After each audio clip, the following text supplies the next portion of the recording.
Lusaka. Yeah. Any other country I have forgotten? Tunisia. I'm from I hope you have enjoyed the Kenyan warmth. Mambwe. And I pray you had a very good. Mambwe Coast. Thank you so much. This is our day 2. And I pray that we end on a high note. To the I see the border. order is set. The You know president Mweru will Antipa? be here. Yes. We'll have Like my one. a recap of That is where I come from. yesterday, Yeah. the live discussions. So my family name is Sichilima. Appointed in direction of good governance, the rule of law, and constitution. No, my Mambwe. So let's begin with the first stanza of the Kenya National Anthem. I pray we'll be all standing. We actually have a tribe Again, except another first stanza of the East African Yeah, Anthem. so Sisi And ni they are the Mambwe. first stanza of the African Union Anthem. And I will then make the announcement as per what the program does dictate. Thank you.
Asante, we can have our seats.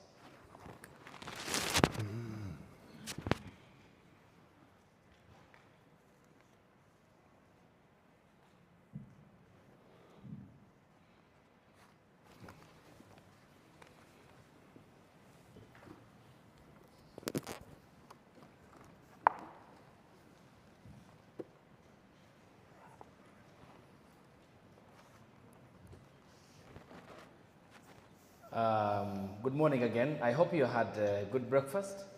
We'll have, as we did yesterday, have very engaging conversations that are tailored toward the attainment of a governance structure that works for the African people, given the representatives that we have here. Allow me to, ladies and gentlemen, then welcome Mr. Yusuf Abubakar, Haki Africa's Executive Director, for the welcoming remarks, and then thereafter, a recap of the day that will be done, and before we get the keynote address from the Principal Secretary for the State Department of Justice and Constitutional Affairs plus Human Rights. Thank you, Ayub. Good morning, everyone. Good morning. Good morning. Good morning. You had a good night yesterday? Yes. Thank you very much. Let me take this opportunity to once again welcome to this second day of the conference. We had very lively discussions yesterday, and I'm happy to note that today we have the privilege of having with us the permanent secretary for the State Department for Justice, Constitutional Affairs and Human Rights, Ms. Judith Harel. We are also privileged to have our partner. Without them, we would not have had this conference today. It is through their support that we managed to have this conference today. A representative of the Open Society, Mr. George Kigoro.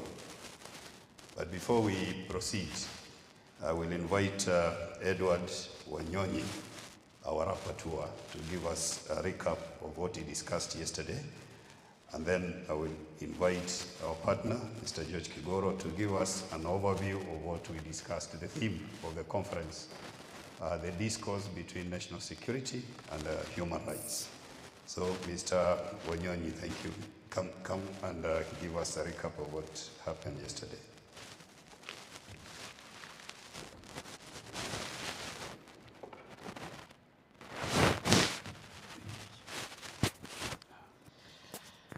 Ladies and gentlemen, good morning.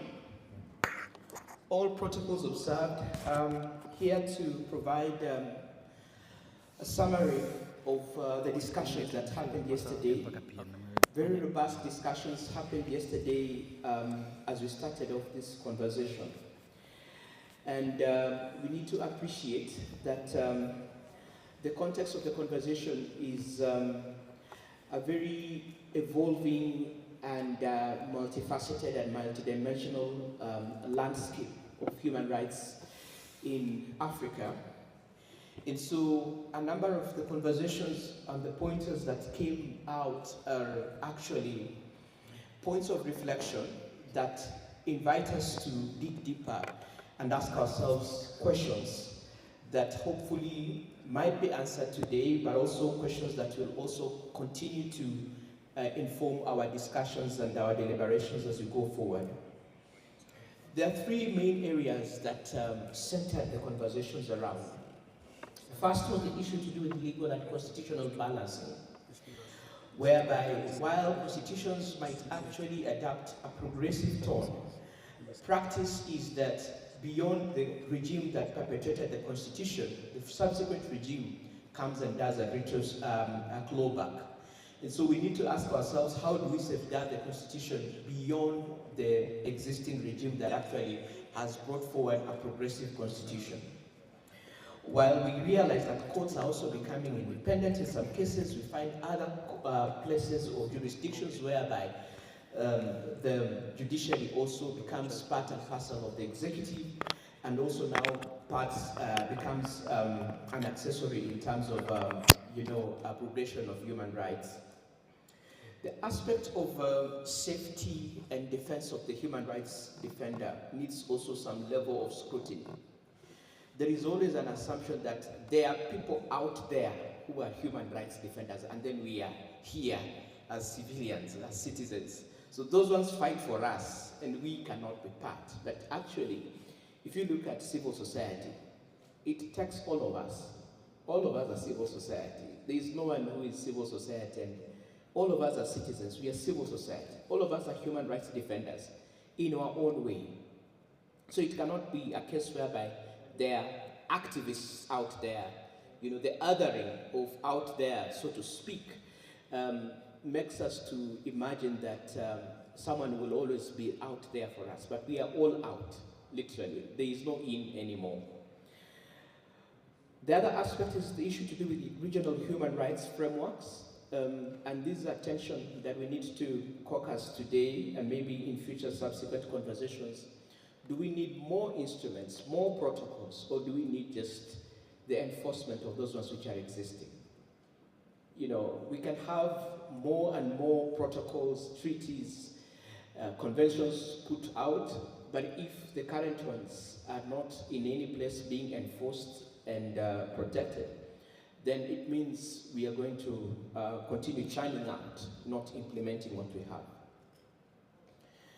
The other aspect that we need to ask ourselves is, in the face of indifference or state indifference towards human rights, what are our options in terms of governance? What forms of legitimacy are going to define our governance?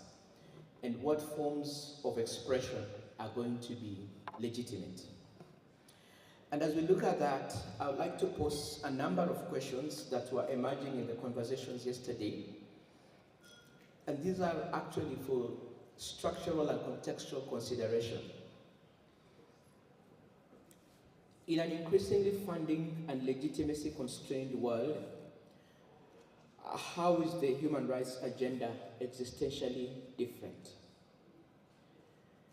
Are we seeing a situation whereby human rights defenders or the defense of human rights is going to be left for the people who are on the margins?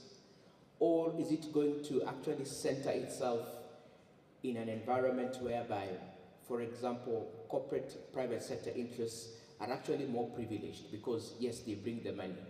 And human rights defenders, they say the tap is running dry from the West. So how are we going to be contextually relevant?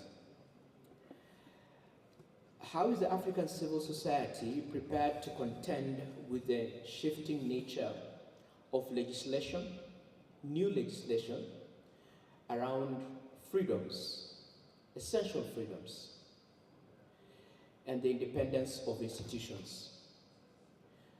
For each and every progressive act and legislation that is there, we are seeing more amendments coming in which claw back on that gain.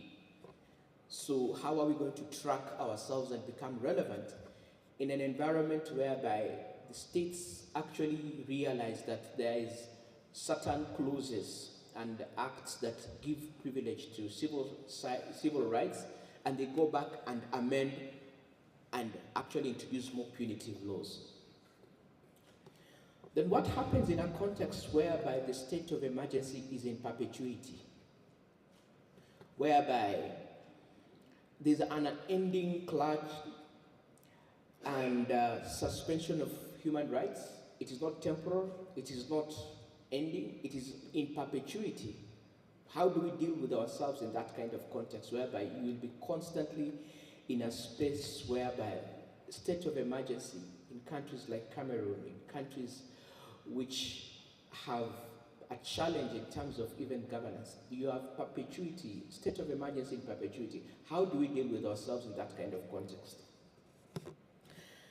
The other aspect that emerged also in the conversation yesterday was the issue to do with international human rights obligations and the lever of selective domestication or selective ratification or selective compliance to international human rights. So what do we deal when states decide to be selective in what they implement and what they don't? Most of you know about the Maputo Protocol that looks at, women's rights and gender, and still we are having less than 30 countries in Africa which have actually ratified it. So what happens when states become selective in what they implement? Then what are the kind of responses that we need to fashion as human rights defenders when there is private sector and the state joint partnership that actually limits human rights? When the states work together with tech companies, when the states work together with private sector in a manner that sometimes limits human rights. Then a big challenge to colleagues in the academy. Where is the academy in the evolving human rights dispensation? What is the state of human rights education, curriculum, pedagogy, and learning? Are we still saying that human rights is going to be within CRE and IRE? So we need to ask ourselves, where is the state of human rights in the academy? Or where is the academy in the evolving dispensation of human rights? Another aspect that emerged, especially in the afternoon session, was where is the partnership between human rights and media? Do we still have appetite for human rights defense journalism? Do we still have appetite for defending editorial independence? And with the emerging technologies that are coming up in terms of artificial intelligence, deep machine learning, how do we leverage this to ensure that investigative journalism is protected and more informed? And then the other aspect that also emerged in the conversation in the afternoon is, what is the changing nature of co-option? What new incentives are being offered to those of us who are in human rights to cross over? And in this context, does it mean that every human rights defender that crosses over has become a betrayer to the cause? Or actually they become allies?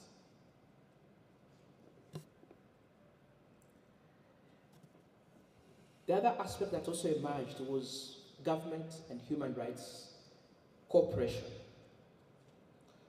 What forms of cooperation are scalable? What forms of cooperation between human rights sector or civil rights and civil society can be scalable?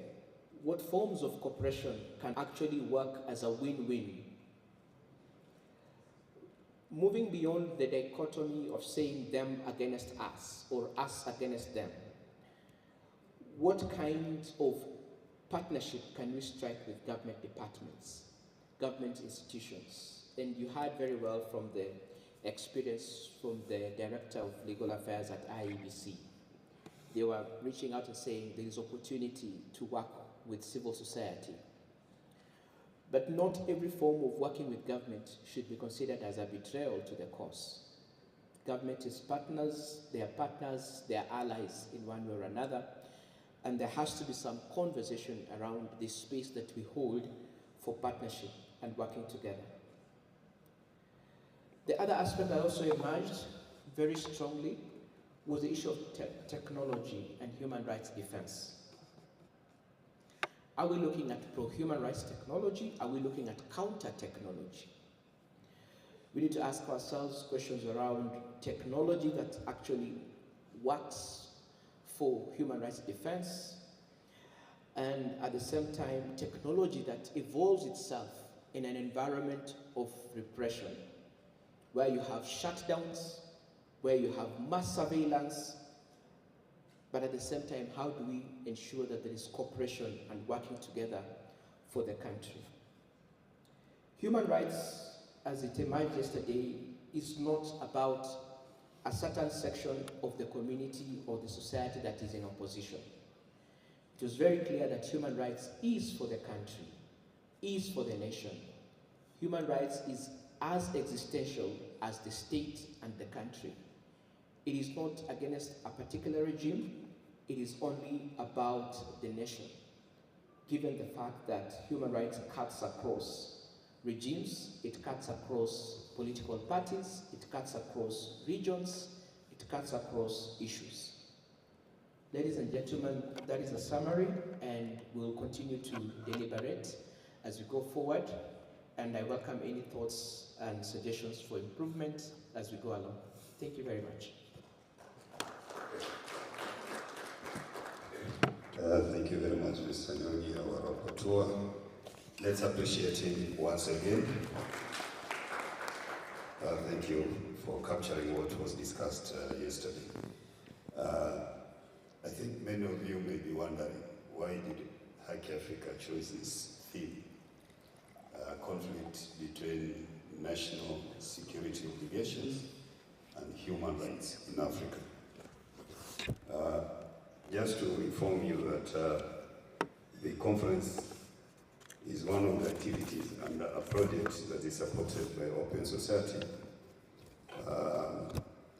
The project is Africa Security Sector Accountability Programs.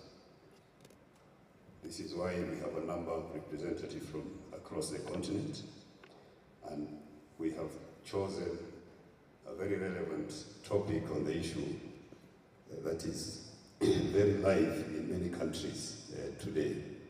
So without much ado, I want to take this opportunity to welcome Mr. George Kigoro on behalf of Open Society,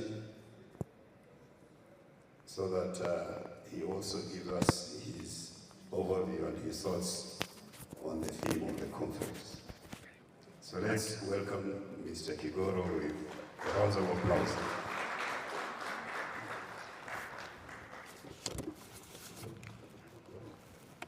Okay, thank you very much. Madam PS, I honor you and thank you very much for coming.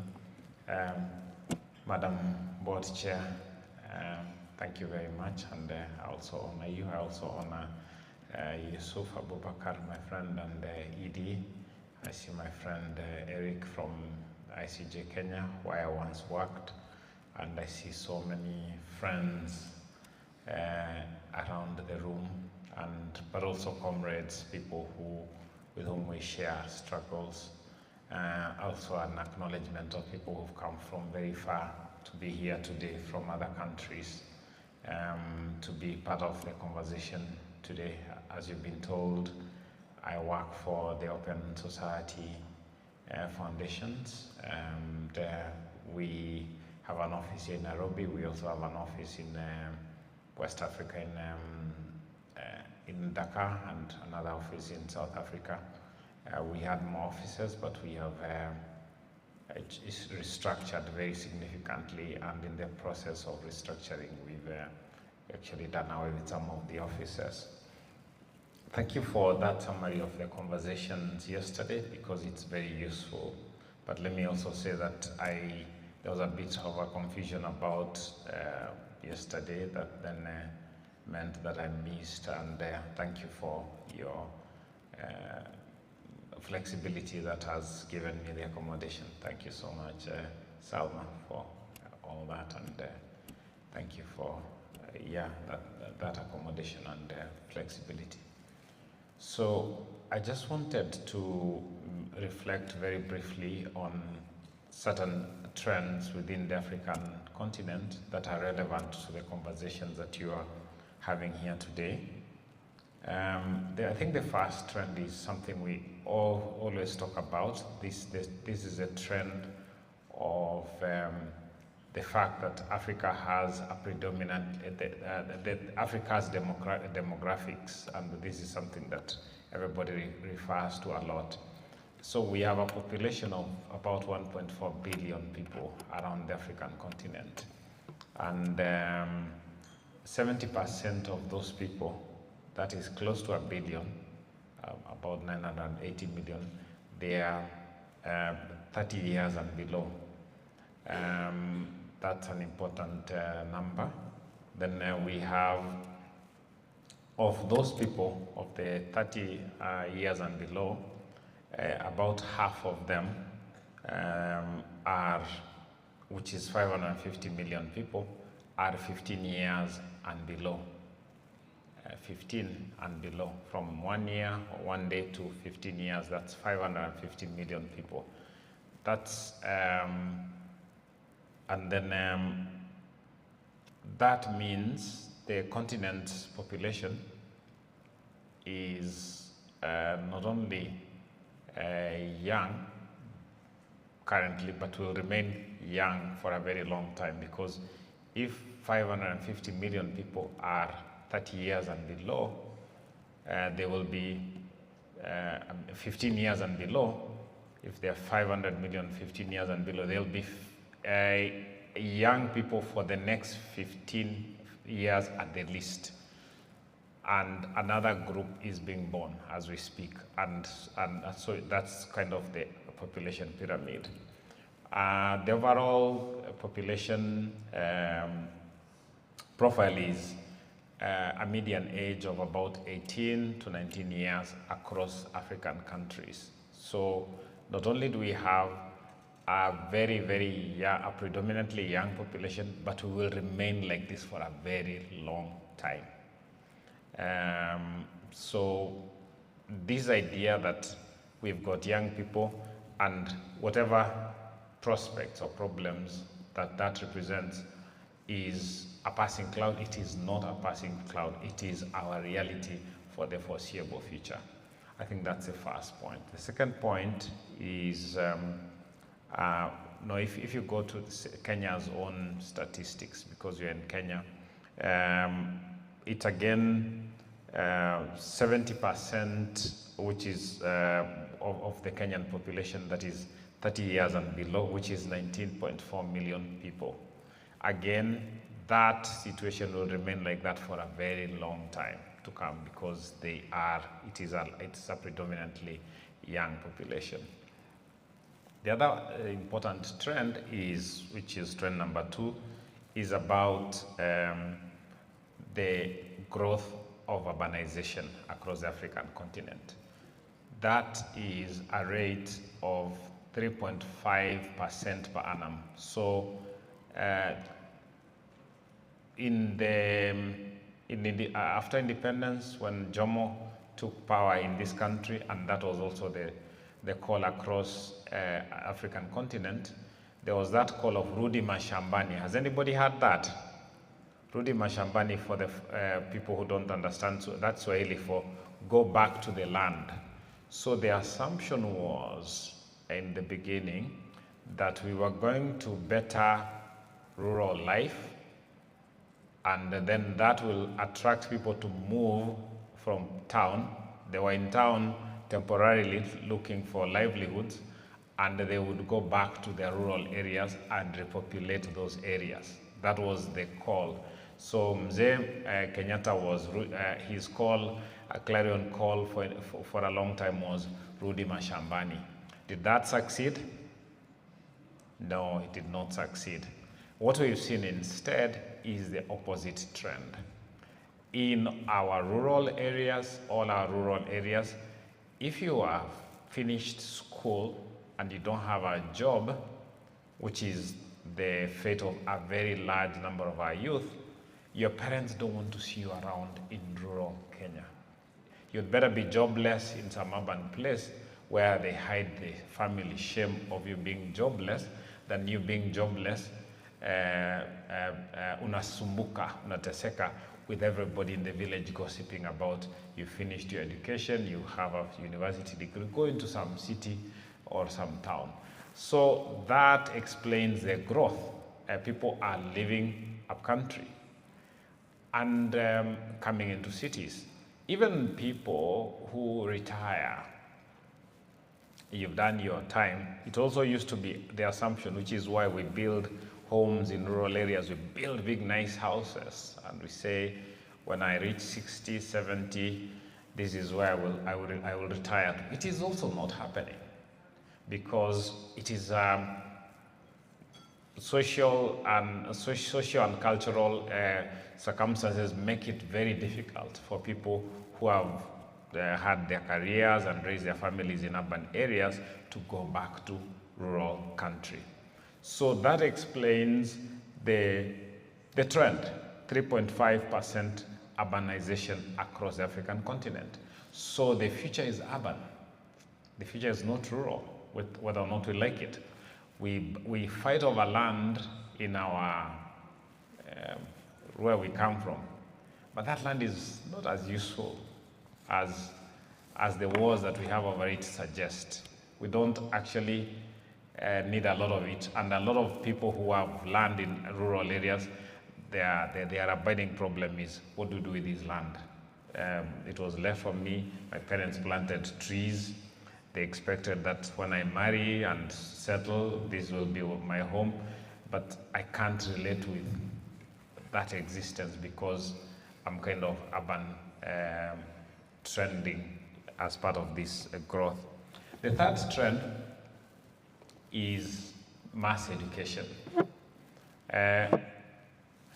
I'm old enough to have started school when the policy of free primary education was first announced. It was announced, I think, in 1974. There had been a backlog of kids who, because of financial reasons, were not able to go to school. Then in 1974, Jomo announced free primary education. And then we had these large build-ups of people who had never gone to school because their families, they just came.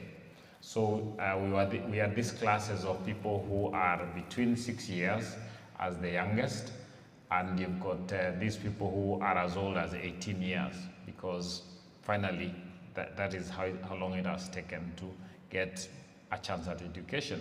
So you'll find that people who went to school in the 60s, 70s, some of them start school fairly late because they couldn't afford to go to school because of factors related to school fees. My friend Wachira Maina, who has done a lot of study on these areas, says that 42 out of 53 African countries have abolished school fees for primary schools. Primary school education is free across 42 out of 53 African countries. Here in Kenya, you know what we've done. Not only have we significantly abolished lower primary school fees, but we also have a national program of mass transition. We have 100%, the government wants 100% transition from primary school to secondary school, and an equally ambitious transition from secondary school to university.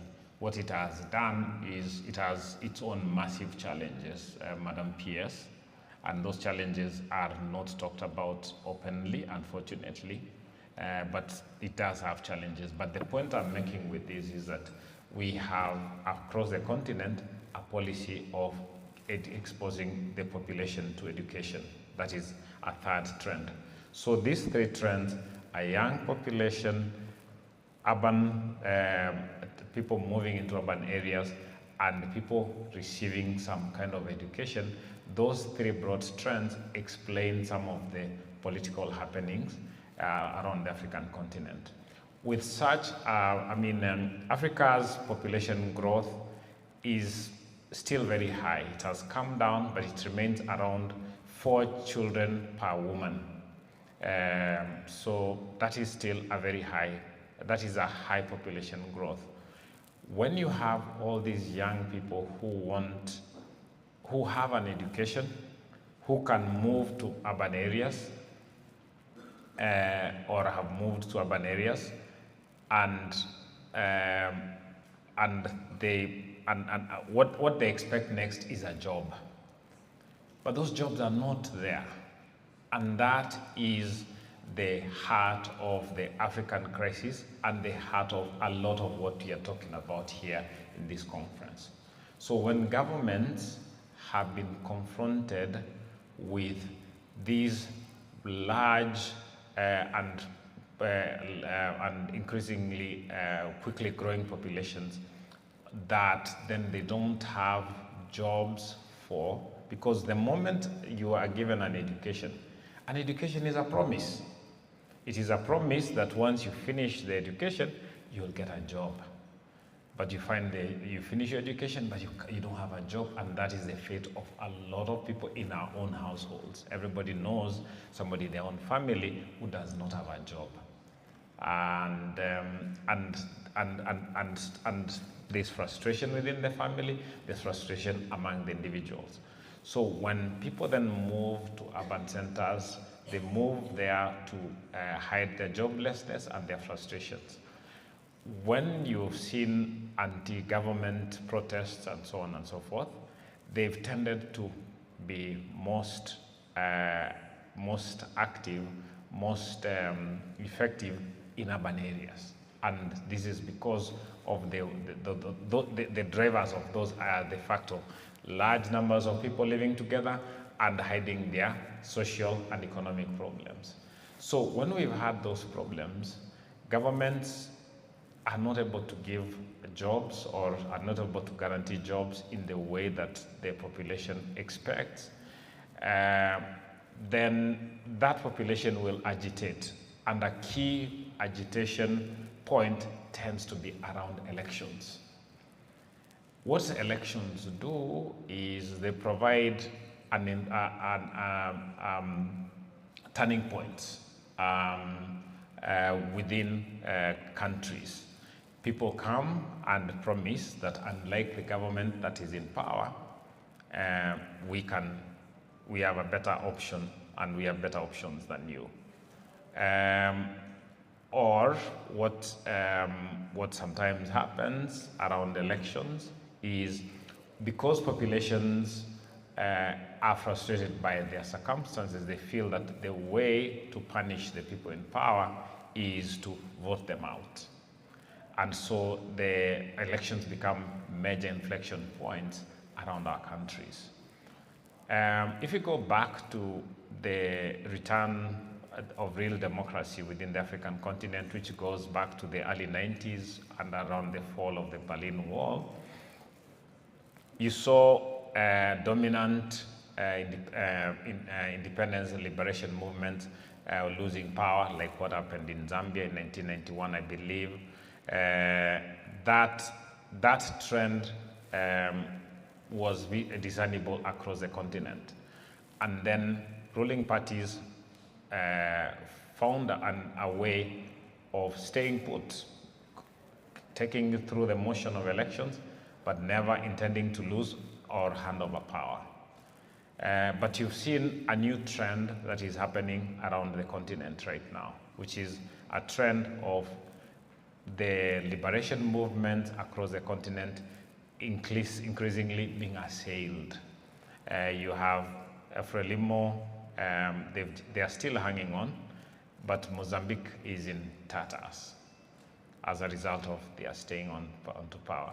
You've got MPLA in Angola.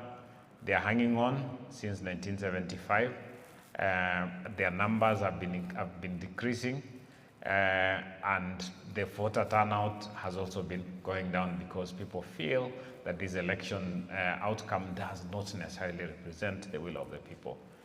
You've got the redoubtable ANC. It has been forced to share power for the first time since it took office. You've got in Botswana, the Botswana Democratic Party, which was in power for 58 years. It lost that power this year to the opposition. You've got in Tanzania, you've got the ruling party there. It's called CCM. They're hanging in, and it's not easy for them to hang in. You've got in Uganda another ruling party that has been long in power, NRM, close to 40 years. They're also hanging in, and it's under increasingly difficult, challenging circumstances. You've got a treason trial in Uganda. You've got a treason trial in Tanzania, both against the major opposition leader. You can say that is maybe a coincidence, but maybe it is not a coincidence. Maybe it has everything to do with all the things that we are talking about. You've got an opposition, a ruling party in Cameroon that is also been around for a very long time, a fairly elderly gentleman there who has disqualified his opposition and is going for a 7th term. He's 94 officially, and he has another 7-year term that is coming. We don't know what's going to happen there. You've seen what is going on in Ivory Coast, where again, a large part of the opposition has been disqualified from participating in the election. So those are the trends, because elections have tended to, you come from Tunisia, you know what has happened in Tunisia, you had your revolution, you had the bright moments, and then now you've got this government that came in, that suspended parliament, suspended the constitution, and we met Tunisians back in the trenches saying the Arab Spring and its benefits have faced massive reversals in their own, within such a short time. So what do these things mean, or do these things say?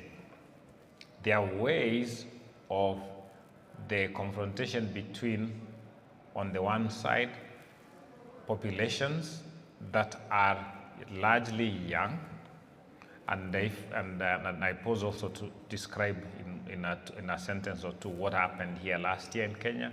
You have a Gen Z uprising. That Gen Z uprising was youth-led.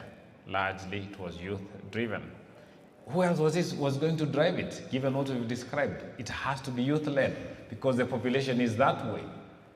So it isn't, if it can't be youth-led, it can't happen, because the populations are young. So you've got these young people who are agitating for something. They're agitating for better lives for themselves. That's at the heart of what is going on. That's their message. But what is the message of power? The message of power is, it comes in, they've got two messages. And thanks for talking about co-option. One message is co-option. When we had our protests here last year, the government said, we want to talk to young people. Bring your people, bring your people, bring your people, come to table, let's dialogue. This is what we do in Kenya. The Gen Z said, we are leaderless, we are tribeless, we are whatever.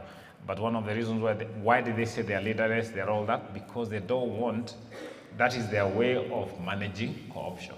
Because the government then says, bring your leaders, here is your high-end car, here is your security, now you're one of us, you speak for the youth. Those are the traditional forms of co-option. Which village do you come from? We'll take water to your village. What is your problem? And that language is what is spoken throughout as one of the responses to what we see. They say, the problem we have in this country, this is what is said by the political leaders, the problem we have in this country is those people out there who are trying to mess it up for the government. We just want to unify this country. We want everybody to be part of the government. There's no opposition out there. We are all in government. Come, come, come. Si serikali ni kubwa. Serikali ni kubwa sana. That is to say, the government is a big thing. Everybody can be in it. Come, is it you? If you make noise, come, come, come. So that is co-option.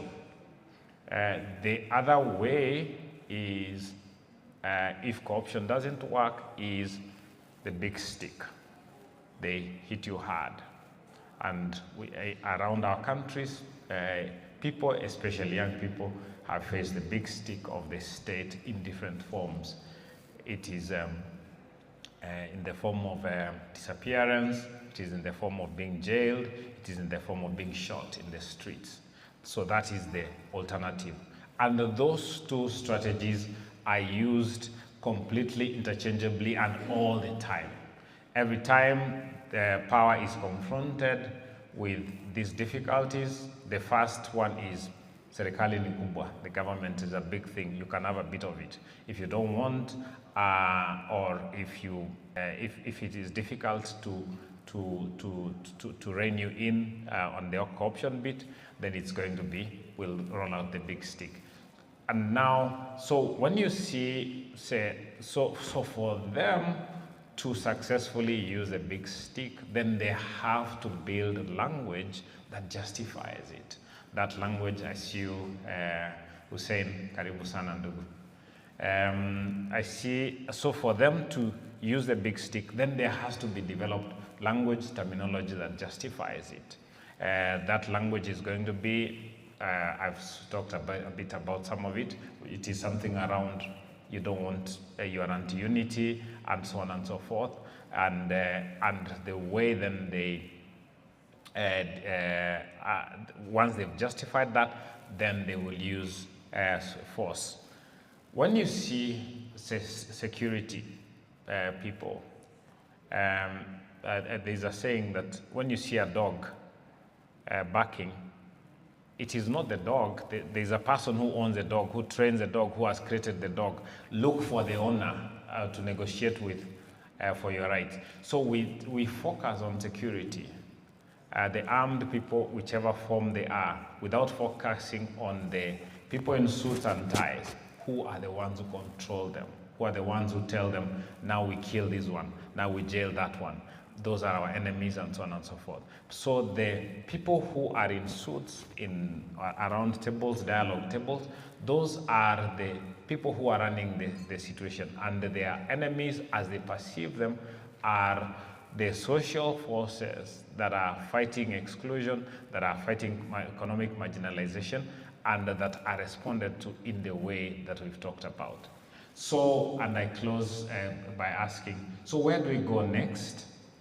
I think where we go next is first to recognize that what we've described here, the true nature of the problem. That is where you can't solve a problem that is not acknowledged. So the first thing is to acknowledge that the problems we have as a continent and as countries, what is the nature of those problems? It is an analytics to say this is our population, and this is what they need and desire, and this is what we are able to give or can't give. So that is where it starts. And then the next stage becomes to say, whatever it is that we are doing to respond does therefore not add up to the expectations of those populations. And what it does, it only postpones a reckoning. And I don't know in what form that reckoning is going to come, and it keeps coming in different forms in different places, but there are major reckonings going to happen around the African continent if the problems remain unacknowledged or if the problems remain misdescribed. So one of the ways in which we do not acknowledge the problems is to deliberately misdescribe them. We say this is the problem we are dealing with, but the problem is not there. The problem is economic in nature. Thank you very much. I hope that the conversations that we have here are going to find solutions to some of the issues that we face across the African continent that are so familiar everywhere. Thank you so much.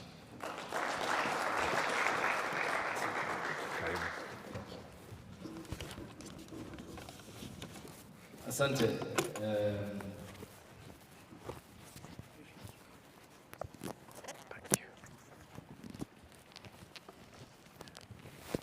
Thank you, Mr. George. A round of applause for him again. Let's appreciate him enough. Thank you very much. Thank you. Because one of before I invite the peers, you pointed out Africa's rich resource in human capital, especially its young population that's educated. And in 2024, this is just for our consumption, there were more than 45 million African migrants, a majority young, living outside their country of origin. This according to the United Nations Department of Economic and Social Affairs, and which estimated Africans comprised 15% of world's emigres, up from 13% in 1990. And today the share is 45%, which amounts to 20.7 million people, triple the figure in 1990, and more than the number of Indians living outside India at 18.5, or Chinese outside China at 11.7. And when Africans go there, they cross-cut across professions. Children of African migrants perform above average in exams in England, for example. British Nigerians in particular are increasingly prominent in public life, whether in sport. Maro Itoje, the English rugby captain team, has Nigerian parents, business or politics became a burden of the leader of the Conservative Party, we produced President Obama from Kenya, at least, who are represented at the White House. And I'm sure the story is rich in Tunisia, in Zambia, in Zimbabwe, in Nigeria, and across the continent. Therefore, much needs to be done, Mr. Kigoro, to agree with you on the governance front to fix some of these challenges, as well as absorbing our own for our own transformation journey. Allow me at this juncture, ladies and gentlemen, before our first session, to invite the Principal Secretary at the State Department of Justice, Constitutional Affairs and Human Rights, Ms. Judy Pareno, who also formerly served as a senator at Kenya's Senate, and she will talk about the intersection of electoral processes, civic freedoms, and human rights in Africa, a topic that will form the topic for our next session, our next panel session. A round of applause for her. Karibu, Madam Senator. For our brothers and sisters from the continent, she comes from a county called Kajiado, which is just here. Very rich in beef, and they are pastoralists, so they walk a lot, like I do from Wajir County. You know, when you look after camels, you go, you're not sure whether you're going to come back. So your estimation is not Google Maps or stuff. You just mark tree so that you don't lose direction. So she is here because of her hard work. Thank you.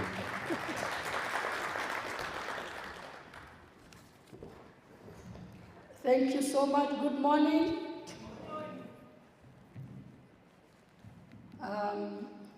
Let me just introduce myself again. My names are Judy Pareno, the Principal Secretary for Justice, Human Rights and Constitutional Affairs.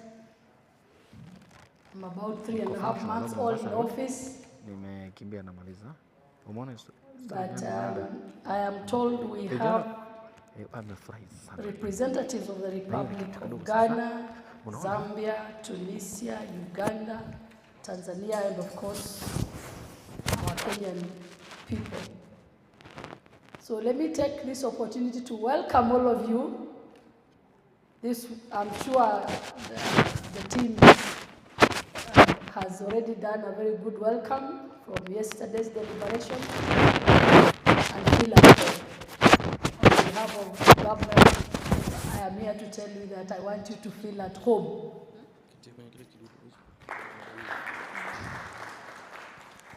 And when I was asked to grace this occasion this morning, I looked at the topic, and you're talking, it's a conference on conflict between national security obligations and human rights in Africa. And I knew that I am in the right place as PS for Justice and Human Rights and Constitutional Affairs. And at this particular time in our country, when I'm not going to say that it's really, it's bad, I'm just going to say it's normal challenges for any country. When of late we've been talking about human rights, we always talk about human rights, but of late we've talked so much about human rights. And I want to say that when I looked at my mandate, and I've taken time to look at the mandate that I was given,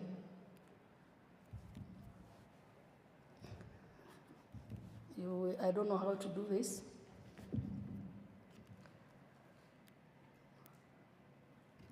And I looked at the mandate that I have.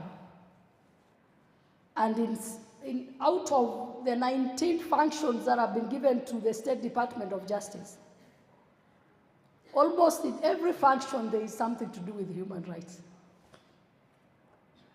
Coordinate state initiatives on constitutional implementation, governor matters, human rights and anti-corruption.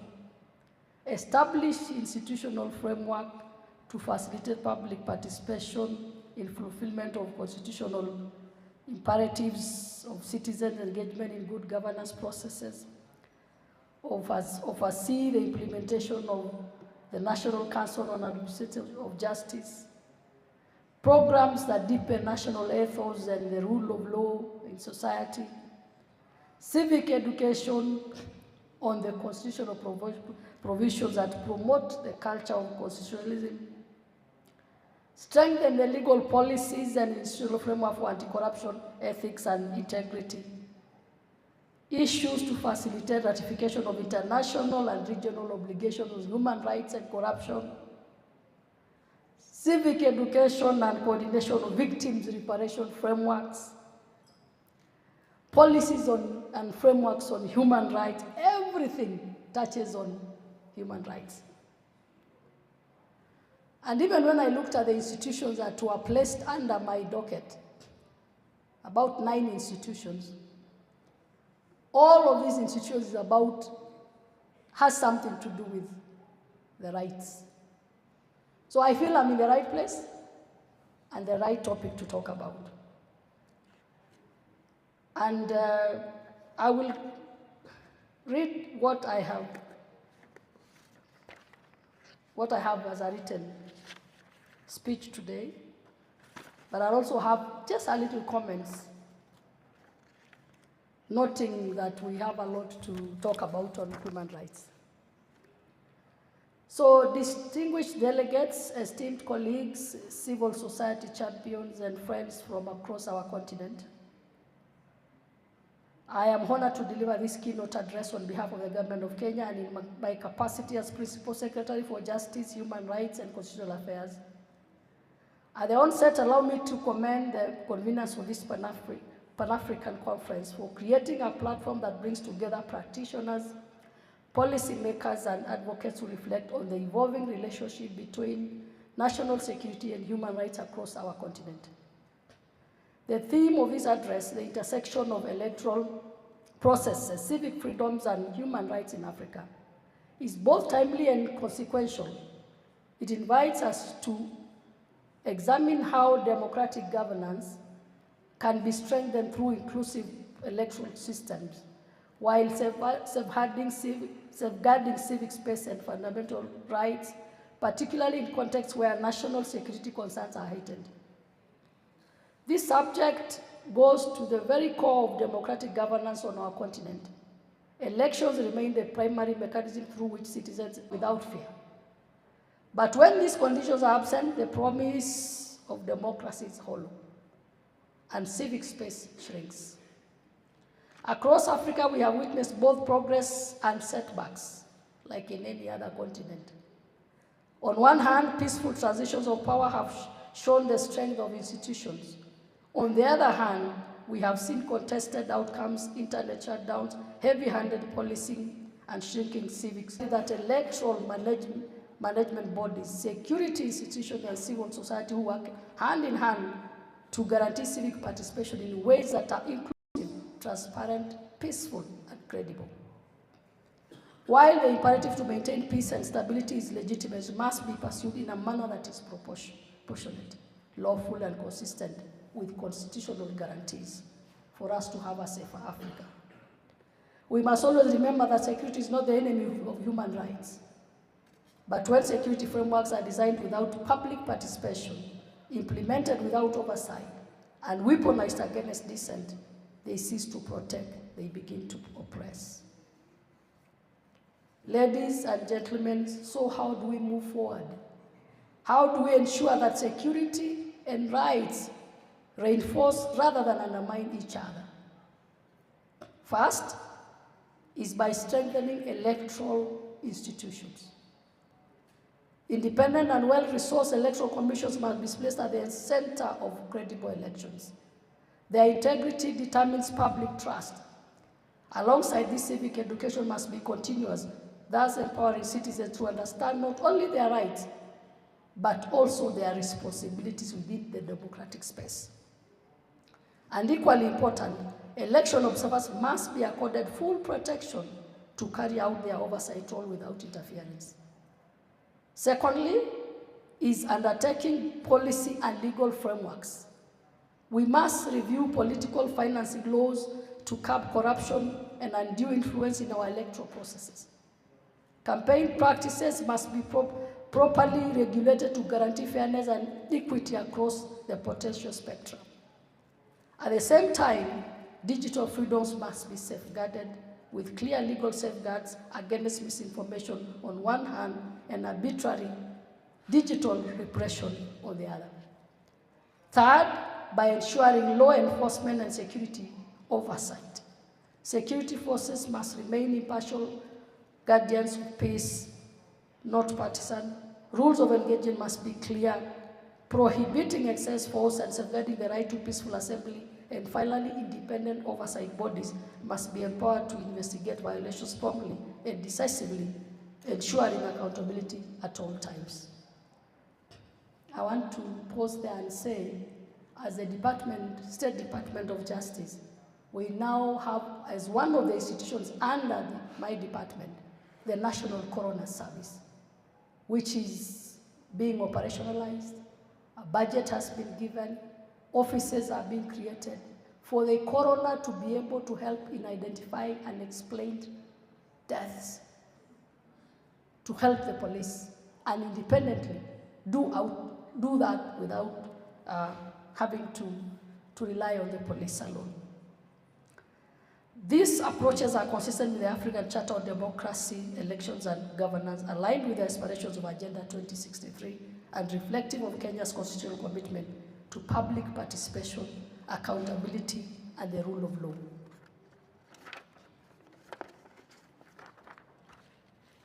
Ladies and gentlemen, allow me to highlight Kenya's experience in advancing this agenda. Under Executive Order number 1 of 2025, the State Department of Justice, Human Rights and Constitutional Affairs has been vested with a strategic mandate over electoral processes. To help, this includes spearheading policy reforms that embed accountability, inclusivity, and transparency at every stage of the electoral cycle.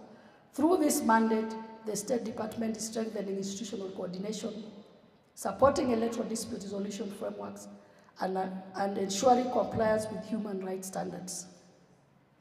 Beyond oversight, the State Department of Justice also plays a central role in electoral policy management. My office is currently in the process of commencing the review of the legal framework governing political financing, campaign practices, and the regulation of political parties to enhance transparency and curb electoral malpractices. We are also working in collaboration with the civil society. I have already reached out to a lot of the civil society out here. And I have had engagements. And I've told them, we belong to this space together. I am not going to walk this walk alone. I have to reach out. At some point, you feel like the civil society is a bit separate and always bashing government on the other side while government is on the other side. I am ready to take that bashing and to answer and be accountable to that I'm sworn to protect, the human rights. And together we can work, together we can solve our problems. It doesn't always have to be a fight. It can be a resolution by all of us. We are working closely with the civil society, as I've said, and the county government to expand voter education and strengthen civic participation. These initiatives reflect Kenya's recognition that free and fair elections are not guaranteed by law alone.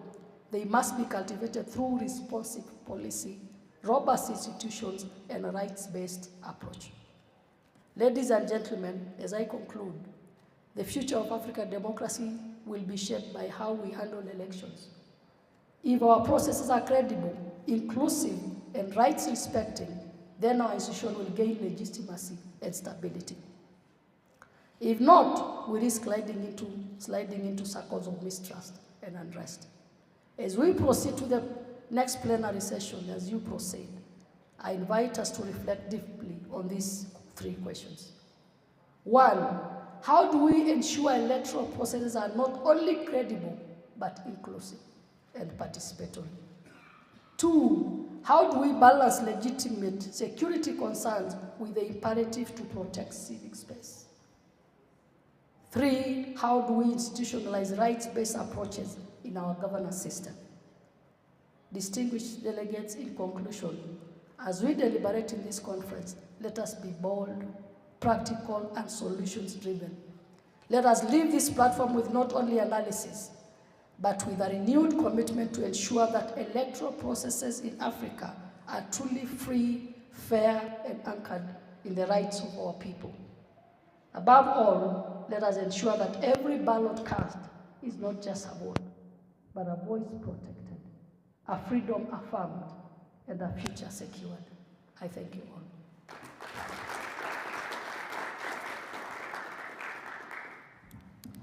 I said I'll add one experience I had. As I told you, I was an election board person and chair of one of the largest parties in this country, and did it for about 12 years. And I must say, by the time I left, I was given a certificate of distinguished service to the party, which is very rare in these elections. But as I was doing these election things and mandate, one time I think I was in the Senate, or either Senate or East African Parliament, I was sent for an election observation in the Republic of Rwanda. And I was very keen to see how they do their elections. It's one of our partner states. We all have our challenges here and there, but we must appreciate that and borrow the best practices from our own sisters and brothers of Africa. And as I entered the polling station, because I was an election official at the same time, by that time I was a senator, and the first thing I saw was I was keen to see how they do. And what I saw was an election booth in a classroom. And I walked in. And first I was received by young people who looked very polished and learned. And I asked them, "Who are you?" He says, "I'm a volunteer." "From where?" "From outside the country, but I came to volunteer for my country." "To do what?" "I am the returning officer here. I am assisting in the election processes." "Are you paid?" "No, I'm a volunteer. I'm giving back to my country." Then I went to the next person. That's the same thing that I got. Then I looked at the election booth. I told you I was an election person, so I was keen to see all the processes.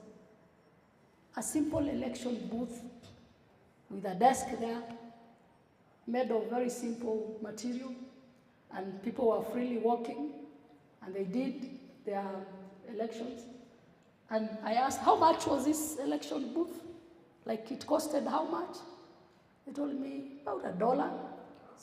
Very simple election booth made of local, just desks arranged, and somebody went behind there, and you have your secrecy, and you did your vote. And that person walked out. As you enter the polling station, what do you find? And I asked you, maybe next time you go to that republic, because I was there some time back. As I told you, I was a member of East Africa Legislature, so I used to freely feel like I belong to East Africa. And I walked into the polling station, and at entrance, what do I find? Traditional drums along the way, leading you to the polling station, and somebody's drum station. And I asked, "Who decorated this polling station?" And they told me, "Volunteers." The cross-representation of state and non-state representatives is, again, yet another reminder that this is a very healthy democratic discussion that points to the direction of solutions. As we contemplate the three issues that she had raised, the senator, and now who serves as the principal secretary for the State Department of Justice, Constitutional Affairs and Human Rights, Madam Judy Maneno. Asante sana. Thank you for your remarks. And by the way, Uganda has more women representation than the House of Commons in the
They're going to create a government that is only going to provide security in relation to the enforcement of those rights, but to make sure that in the event that that government does not live up to protecting those rights, they can easily be checked. To me, being presented with that ideology at a very young age gave me a different perspective of what government is.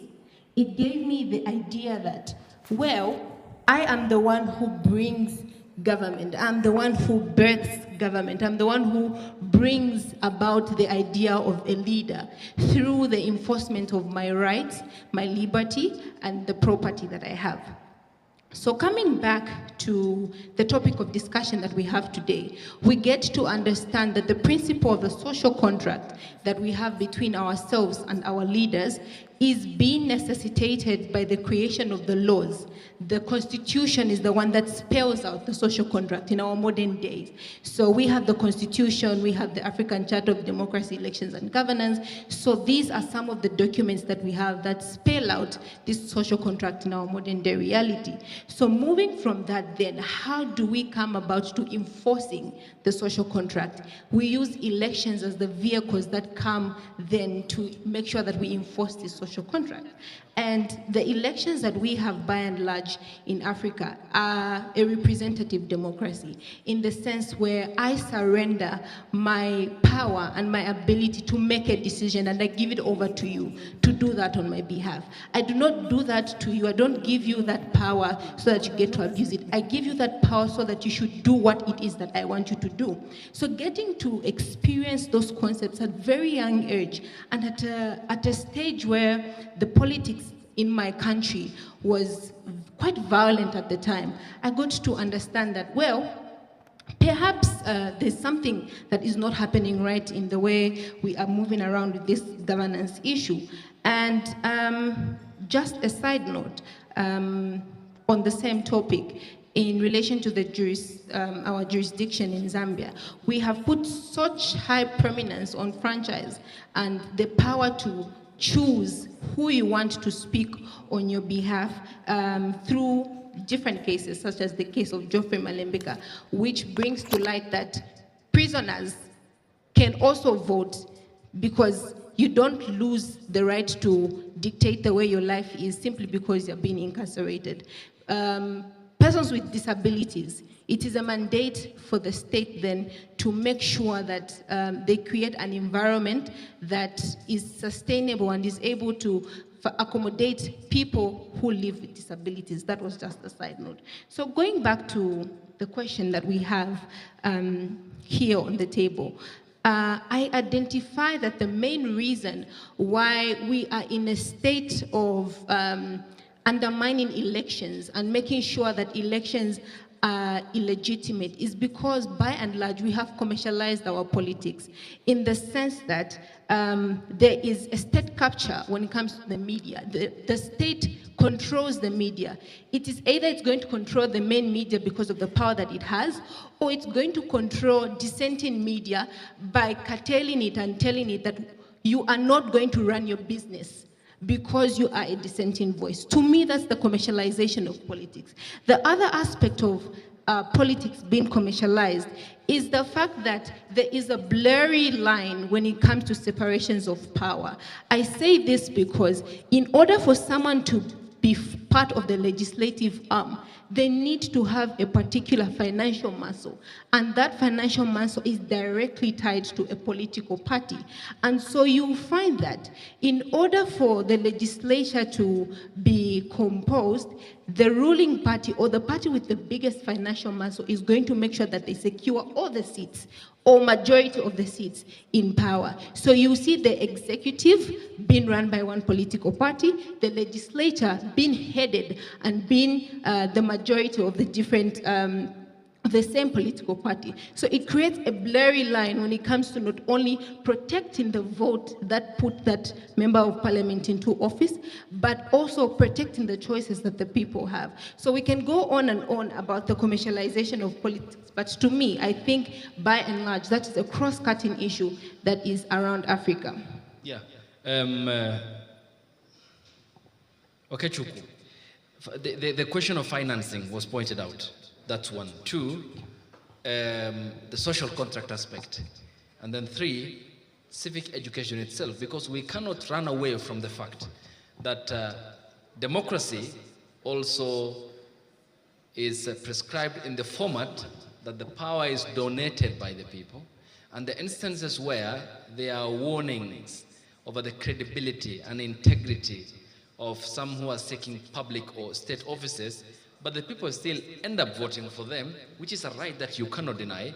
Therefore, we are a representation of the people, is it? And how do we course correct that at the level of the members of the public, those who hold the sovereign power, before they donate that power, so that they are emboldened in order to choose the right people to represent them? Because failure to which we may end up with someone like Donald Trump, because he's a byproduct of democracy, is it? Okay, thank you very much. First of all, the PM has left. I wanted to commend her because her presentation hit at the heart of this topic, And elections have been held as the cornerstone of democracy. Elections offer opportunity for citizens to decide, elect their leader, decide who leads them, to shape governance and also to hold power to account. But of course, a lot of the burden, my brother spoke, he cited, a quotation from the book written by Chinua Achebe about how leadership is the challenge of governance. I agree, but again, if we agree that democracy is the government of the people, for the people, and by the people, it means that the people have to be actively involved. The people don't have to stand aloof and leave the leaders to do as they like. And this is why I think that young people, she was talking about it was the Open Society man who was talking about how young people are the ones leading the struggle in Kenya. It is the same in Nigeria, where majority of young people are the ones leading the program because they have lost faith in the old generation, and they are not seeing the benefits of democracy, and so they want to take their destiny into their hands. And so in Nigeria, let me give you an anecdote that may help us understand, how this is working. The current president, Tinubu, was one of the champions of pro-democracy struggle in Nigeria during the military era. So it was expected that when he becomes president, he will provide democratic political leadership. But what do we see today? Now, the elections that brought him to office were marked by brazen electoral violence, voter suppression in one of the states, Rivers State.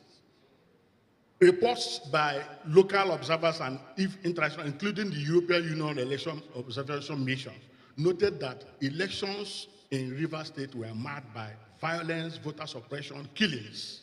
And the reason is that Rivers is one of the states in Nigeria which are states of interest. So if you want to win, you must win that state. And you know what? The governor in that state was not a member of his political party, but he was the one used to suppress voters and to rig the election. Today, he's a minister in the government of another party. And what am I saying? That elections can be avenues of achieving people power and to hold, hold government to account. That is when the civic space is free, when people are able to organize, to speak, and to participate. But when the space is not free, election becomes a means of legitimizing authoritarian. Whatever comes out of that process is not credible and does not reflect the will of the people. So it becomes a means of legitimizing authoritarianism. So my point then is that the people, we must not continue to leave it for leaders, because the leaders are not interested in advancing the interests of the people, but in their own. So the people must therefore engage the process, expand the space, involve, get involved in the process to ensure that the process is inclusive, is legitimate, and the outcome is credible and reflects the will of the people. Okay. So I want best practice examples. So by show of hand, I'll come to you before I pick on Fayel and my sister from Uganda.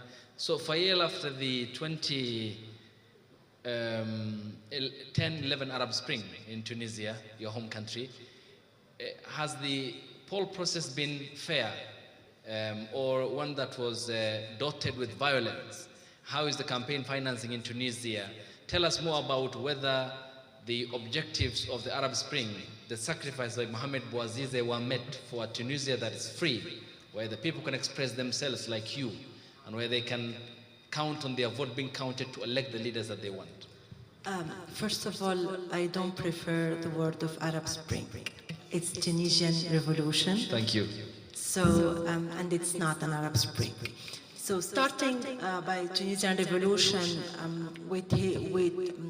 let's say the revolution itself, let's say the 2 months of manifestation, protesting, then coming to the fail of Ben Ali regime, wasn't very violent, to be honest. But the process that Tunisia known a lot of violation, lots of terrorism between 2012 to 2016, I guess.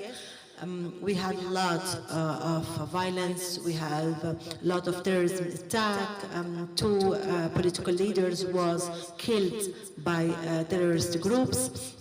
But all of this, I think it was part of the process, of, let's say, part of the healing of what Tunisia suffered, because since the independence of France in 1956, we don't know what the meaning of democracy. We had 2 big dictatorships. The first one was called Habib Bourguiba. The second one was called Ben Ali. And Tunisian society don't know what the meaning of democracy.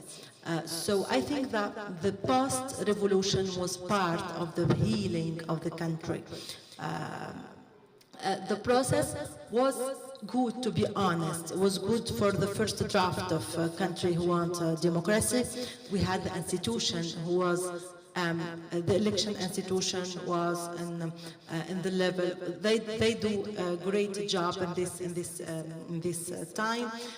Also, when even you see that you have in the paper of election 27 candidates for the President of the Republic. Sometimes it's like it's weird, it's a lot, but it's normal. When you see 2,000 political parties practice democracy, it's a lot, but it's normal after a dictatorship sphere, let's say. Now, and it was this is my question, because sometimes democracy guide to dictatorship. What's exactly happened in Tunisia? We had freedom election in 2019. We had, I think that around 23 candidates, with a lot of, let's say, respecting of human rights, presenting of political party, they do their work, freedom of expression, a lot of media. We had debates between different candidates on national TV, and then let's say the people elect a president. He was elected democratically. 2 years ago, 2 years after, the same person do a coup d'etat and had this 3 power in her hand, and now he lead by himself and he do what he wants. So this is also it was my question for the panelists, and I will take this opportunity if you Eric will respond to that. Okay. Yeah. I think that he said that 6% believe in democracy. I think that 6% believe on the current democracy. When we see some example on TV, and it's international, by the way, it's not even in Africa, it's international. When we see how democracy can help the daily day of everyone, I think that it's not normal to say to the new generation who born and after the internet revolution that we will follow the democracy of the Greek culture. It's not normal. So I think that we need to revise the definition of democracy and the process and the way. Thank you. Yes, Hilda, the Ugandan experience. Is the line always blurred between civic education, security, and human rights when it comes to elections? Come again? Okay, is the line always blurred between the required civic education on the part of the people, the state and its responsibilities when it comes to security, and is human right a casualty in many aspects, as we had seen? What is the Ugandan case and the Ugandan example? Yeah, the line is usually blurred. When it comes to civic education, in the past, civic education, when I talk of the past elections, before we are heading into another elections now, in the past cycle, the civic education was mainly being promoted by the civil society organizations. They played a very big role in that. And to some, they collaborated with the government. But when it comes to, like I told you yesterday, we're under military government. So, and that is the state. And when it comes to human rights, usually there's a saying that where human rights stops is where the state starts from. And when we say that, it means it's where security operatives start from. So the case for Uganda, when it comes to elections, we have security putting its foot everywhere. And for me, I think, just like I said yesterday, how best can we engage these people? They're human beings. Some of them have done that work of torturing people for quite some time. But I also believe that if we start engaging them prior, and then, of course, capacity building has become cliche, but how can we talk about the song of human rights in their faces? And they get to appreciate it, simply because today they're in power, tomorrow is not them. We've seen the current president was once a terrorist. So tomorrow they could also be terrorists according to the laws. So yes, that line is blurred between civic freedoms, civic education, human rights, and security. It is blurred and it keeps getting worse and worse, but we have hope that things will get better. Thank you. Any other contribution from the floor? Yes, Ruth. I'll come to you here. Oh, you're here. My brother from Ghana. I was asking for you. You know, Nairobi has a lot of dynamics. I'm glad you are safe. Allow me to take Ruth's input. I was just making sure that you are here, but I'm happy to see you. Yeah, I hope you had a good night. Yeah, sure. Thank you very much for hosting us. Yeah, I'm with my senior man here, Mr. Oliver Bakavomawa, and he's, yeah, a very renowned lawyer. I think he will be dispassionately, dealing with the subject. Yes. Throwing more light on the subject. Yeah, and I have him in my running order. He will be part of the plenary after lunch. Yeah. Oliver Bak from Democracy Hub in Ghana. But you've always gotten our names wrong, because my name is Dr. Joseph Kobla Wemakor.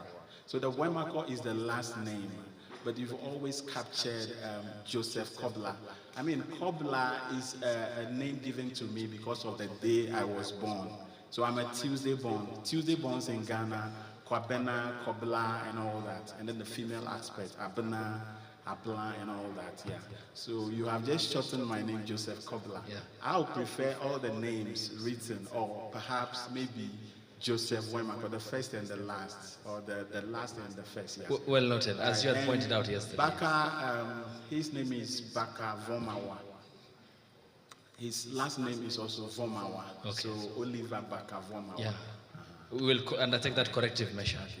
Thank you. So now let me touch on. Yeah, before I come to you, Ruth's hand was up, so I am glad that you are here because I was waiting for your presence in the morning.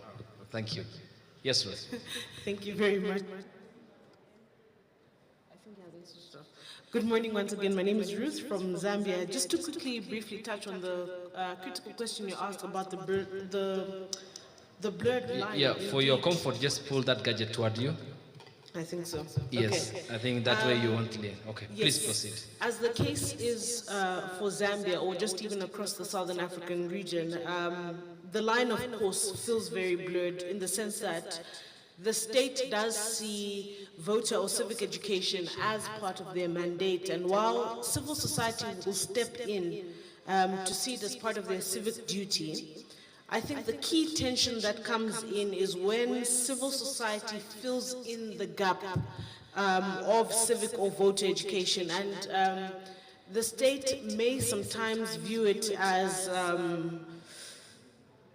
civil society being partisan, when in reality they're simply trying to reach the citizens who don't have the access to this civic or voter education. So my quick comment, for example, is when we began running this She Votes, She Leads campaign, right, in some of the schools, targeting the first-time voters as we head to an electoral year, some teachers asked us, really, is this politics or education, civic education you're bringing to school?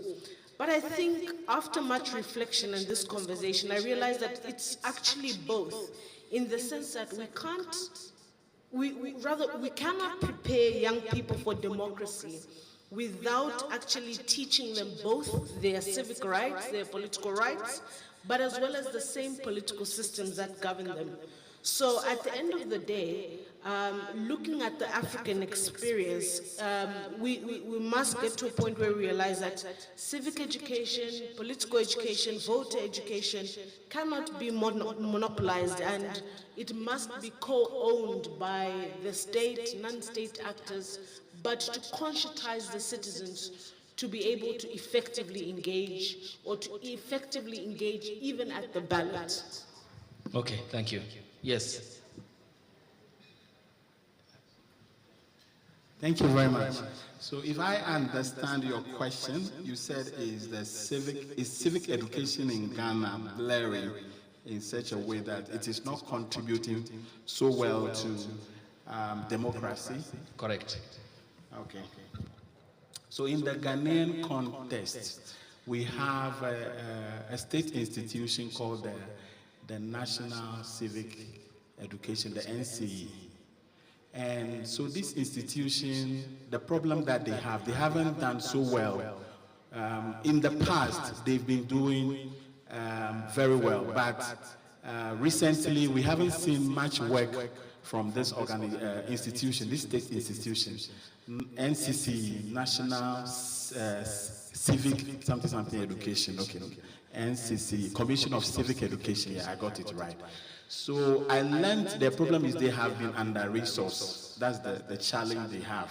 But for us as activists, we wouldn't say that it is an excuse to say that that's why they shouldn't perform well, because they need that kind of retooling, they need that kind of resource support, so that whatever it has to do with contributing to educating the public, they should be on point. But having said that, they have not been well-resourced and they are not functioning well, which is a detriment to our democracy, or democratic governance, as far as Ghana is concerned.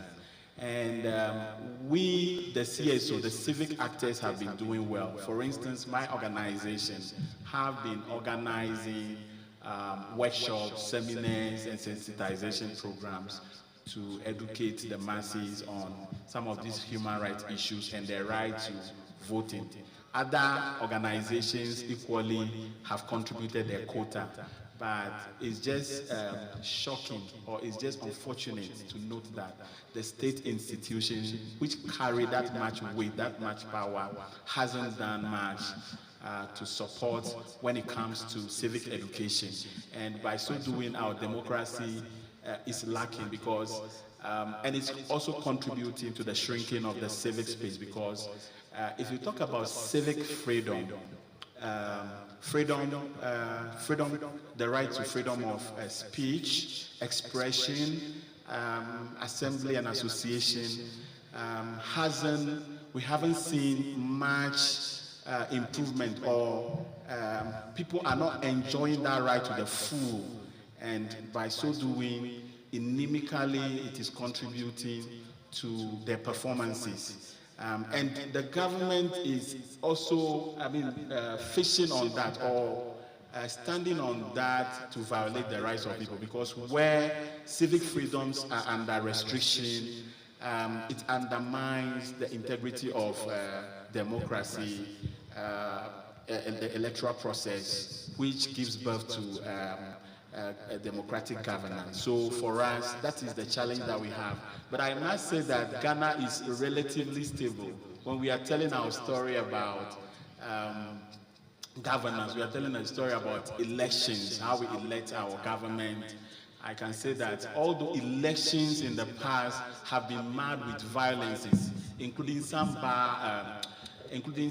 by-elections, but if you are to give us a percentage of 100, we could be scoring about 70 to 80%, which means we are doing well. Thank you. Thank you. So I begin with you on the fine. Thank you, my sister from Tunisia, for what you've raised. Let me reiterate that I said 66%. The 66% doesn't mean that democracy is working. They just think that democracy isn't answering their questions and their problems. And because of that, they are ready to take an alternative that can answer those questions. That democracy has rewards, and when those rewards don't seem to reach where you are and you've participated, then the alternative will be better. That is why 53% among those are saying, if military takeover will give us what we want, so be it. So as a society, I think we need to be concerned for a number of things. Why is it that by and by we are losing faith in elections and losing faith in democracy? It means the social contract that my sister spoke to hasn't been realized in the context in which it's supposed to be realized. Number two, if electoral processes do not respond to electoral and historical injustices that have happened over time to many people, because elections can do two things, as my brother said. Either bring about some progressive change or entrench authoritarianism and dictatorship. And where that happens, it means we will play blind to a number of things that have happened in the past. And I look at Kenya, for example, that the president has been talking about the Victims Fund, Compensation Fund. And it's a good initiative, but we're asking what happens to people who suffered beyond 2017 because protests have not begun today and people have not suffered today. But compensation is not just about money. People need also closure over certain things. It's good for you to know why your brother died. How did he die, you know? So we must also have election processes that help us respond to some of those questions. But the question of what do we do? For me, and this is a very personal opinion, it has two levels. One, do we stop engaging because we have good leadership? We don't. We must continue engaging. And why do I say that? There is a slogan in this country, and I'll say it in Swahili. At some point, somebody said, "Tupatieni mwizi wetu." I don't know if you remember that time, that a certain politician had been arrested, and the supporters went to the police and said, "Give us our thief. He is our thief." And because he's our thief, we have even went ahead and elected him. What does that mean? That integrity doesn't speak to us as a people. When integrity doesn't speak to us, you don't expect political parties, which are vehicles through which politicians then run, speak to integrity. So if political parties will have a mechanism of weeding out those they think do not respond and represent the interests of the people and the ideologies of the political parties, we will deal with that problem at that point. We have an opportunity of recalling for people in terms of recalling. I think Kenya has that provision. We're now struggling with how do we get a framework that helps us do that. But we cannot wait for 5 years. So if we get a good leadership and we relax and then you start complaining, then that, for me, is where the problem is. I think elections are processes that happen from the day they begin to the day they end. I don't think there's a stop. Okay. And so just to conclude, and I know he's looking at me, when we complain about Trump demonstrated that he could reward people from elections. And that's why they voted for him. He brought about the issue of immigration, and it is speaking to them. If you read news yesterday, Rubio said, America will not get concerned with unfair elections or otherwise in other countries. What does that tell you? America first, everybody else last. So we need to ask ourselves, what is that we need to do? Thank you. Thank you. Much appreciated. And just on that note, Madam Pierce, before I come to Riziki, as you pick up the mic, pointed out the importance of processes she talked about. It isn't a one-day event. And I'm sure if you are alive to the determination made by the Supreme Court in 2017, the Chief Justice Emeritus David Maraga said when he nullified the presidential election that the outcome must be as important as the process. Therefore, why the polling stations matter in our country. Therefore, America First policy wouldn't be an issue if we just follow the rules and the regulations that we have laid down. Yes, Riziki, and then I'll take the next round of questions, comments, observations from the group. And I see you are lively now. Where are my group of dancers? Before we go on a tea break, the PS must dance to that lovely Luya music as you prepare. Yes, please. Thank you so much. For me, I would like to respond to the question that was posed by Madam PS, Madam Judy. She asked a very critical question of how then do we make sure that we continue to sustain national security, but on the other hand, we still hold on to human rights. And I would like to speak from a perspective of a young person now. Three things: sustainability, patriotism, and duty. Sustainability in the sense that when young people want to speak, they speak from a perspective of sustainability. What is it that the state is doing now that is going to make sure or ensure that us in the future generations, in the next 10 or 15 years, when we're being questioned by our grandchildren on what it is that we did when the state was doing something at that particular point, we have the relevant questions. So we act on the basis of sustainability. How are you making sure that right now our future is secured, but also you're securing us now, but we are equally securing our future? The patriotic part is there is no specific age or there's no specific grouping that has got the monopoly when it comes to patriotism. We all exercise patriotism in different ways. So young people equally have got the urge to see their countries become great and get to a great magnitude. So it's just an issue of understanding then how is it that we exercise our patriotism and ensuring that we are doing it in line with the obligations that are laid out in the legal frameworks. And the last part is that of duty. In my constitution, specifically Article 2, it highlights that each and every person has got the duty to defend and protect the constitution. It does not say that a specific tribe has got the duty to defend the constitution. It does not say that a particular grouping has got the duty to defend the constitution or a specific age.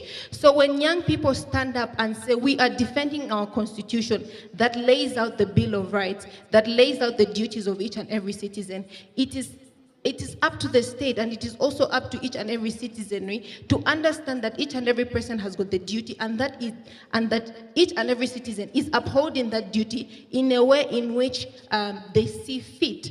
And the last principle that I would like to borrow from James, what he said yesterday, which stuck with me the most, is that when answering the issue of national security, human rights, elections, and civic freedom, it is important to have this question in mind, especially state actors, is that are you protecting the people from your poor governance, or are you protecting your poor governance from being stoned by the people? So for me, that is one thing that stuck the most. Okay, yes, brother.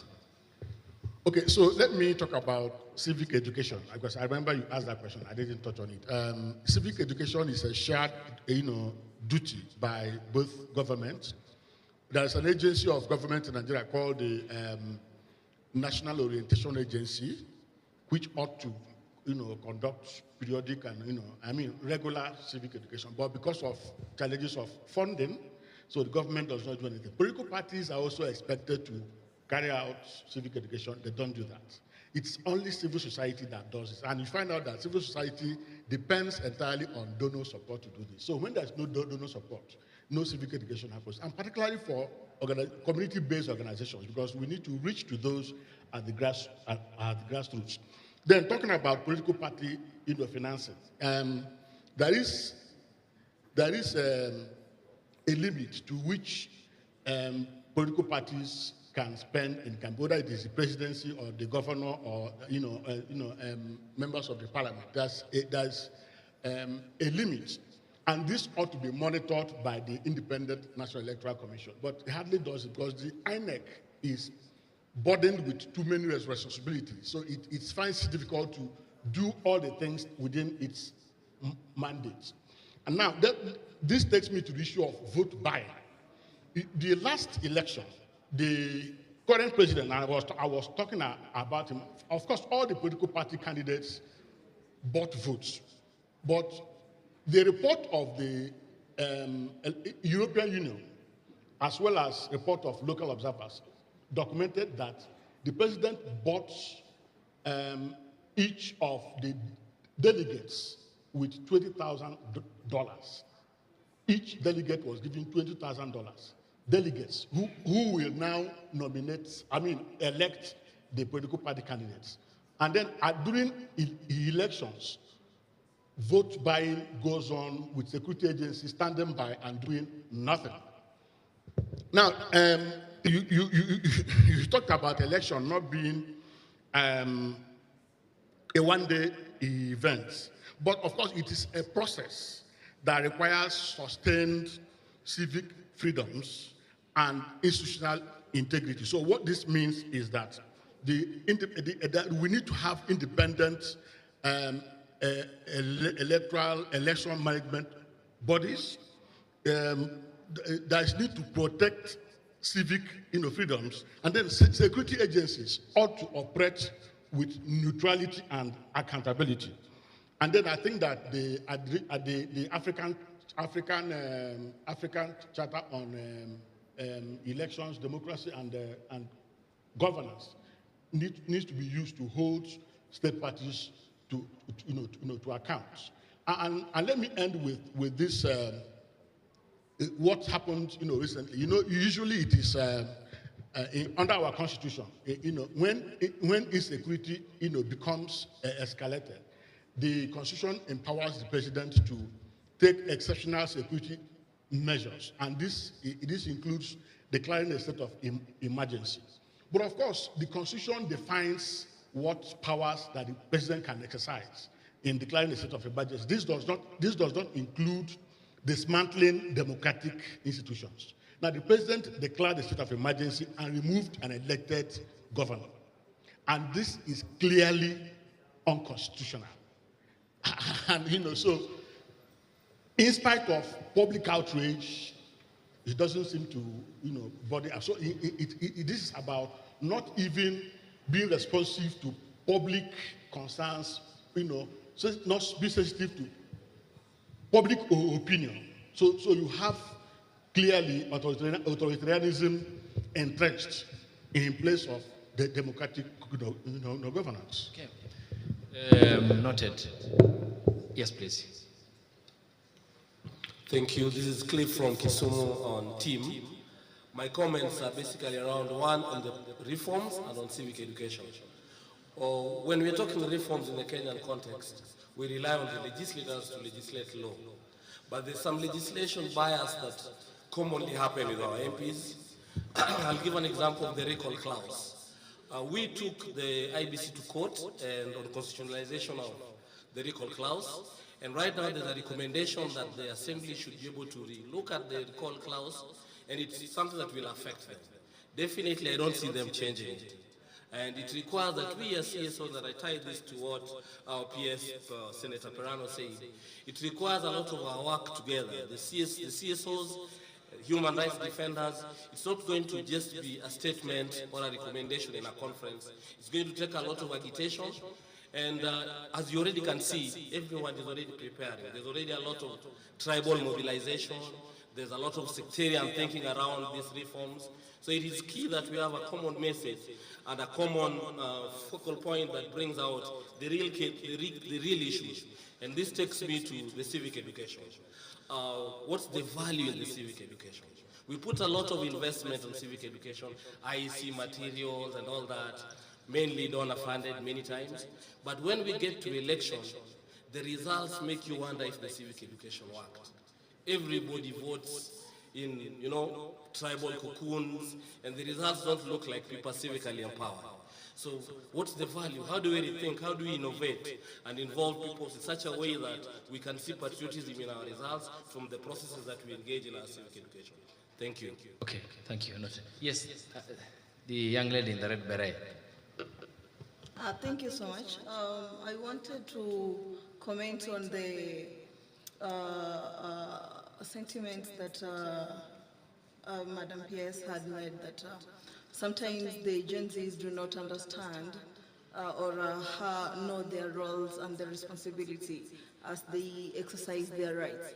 Whatever that I wanted just to comment is that the youth need justice and not to be met with brutality and torture while they exercise their rights, which they take a responsibility in notifying and ensuring that there is a security. The youth demand action and not just promises. The youth demands accountability and not just summons to people that maybe are facing allegations or charges like the one that our president made, that there are MPs that are asking for bribes. So we need to know who are these MPs that are asking for bribes so that they can perform their duties. We, the youth, need service delivery, good service deliveries and performing of their duties and representation, and not just formalities that they will come to us, especially those that are elected. They will come to us and just make it as a formality for them. So when we have at least some of these being met, we will see and we will need a multi-stakeholder engagement in addressing issues so that we can all be on the same table on understanding each other, because sometimes the youth do not understand the people in power, and sometimes the people in power do not understand the youth well. So we need that so that we can see our countries and our Africa move. Well, thank you. Yes, the gentleman who has answered, and then you're next. Good morning. My name is Jimmy from Zambia, and I'd also love to make a short contribution on the issue of civic education, and particularly to speak to the need for us as civic actors in government to foster civic education by looking at it beyond the ballot. I want to use the term that Riziki has brought to the room of the social contract. So when you look at our civic education as it regards the social contract, we are always focused on the formation part of it, which is the electoral cycle, how to vote, when to vote, and essentially it ends there. But when we look at the problems that we are discussing this morning and yesterday in the room, we need to understand that civic education must also happen in between the ballots. So what changes countries essentially is how citizens are able to connect their everyday lives, their everyday lived experiences to the ballot that they made, the ballot that they cast. So as lawyers, that we have all these stages of the contract from execution all the way to discharge. It is the performance aspect of the social contract that has been missing. So in Zambia, for example, we are good at changing governments. We are with our 7th president, we are with our 4th political party, and several people have been members of parliament, but nothing has really translated into better lives for citizens. And it is this missing link of civic education in between the ballots. I'm not in any way belittling teaching people how to vote properly, because from our last election, I think that from the second to the 14th candidate, they got fewer votes than sport ballots. Out of 16 candidates, 14 people combined had fewer votes than rejected and sport ballots. So that is still very important in our context, but I want to end there. Thank you. Thank you. Well noted. And the point is also, transformation comes when you have the right leadership in place, isn't it? Because once we donate power, we are not certainly powerless, talking of our Kenyan experience, because as a Kenyan, and so are the others in this room, the honored people, the Constitution vests power in me. That's what I believe, that I can move to court, file a petition where I feel that there is an erosion or a violation of our Constitution. But the point is, once that is done, we are certainly, people are not certainly powerless. But isn't it equally important then that question of civic education is intense, rather scaled up to a degree where then people will elect you based on merit and your qualification, and not me simply because of ability to finance a campaign, yet I am a drug dealer or certainly engaged in other activities that are illegal. And then the placement of me in position of authority certainly then means that we are stagnated. But how do we then get you to power? What level of civic education? How do we need to scale up that to bridge that gap, which is very evident amongst our conversation, in your view, from the Zambian context?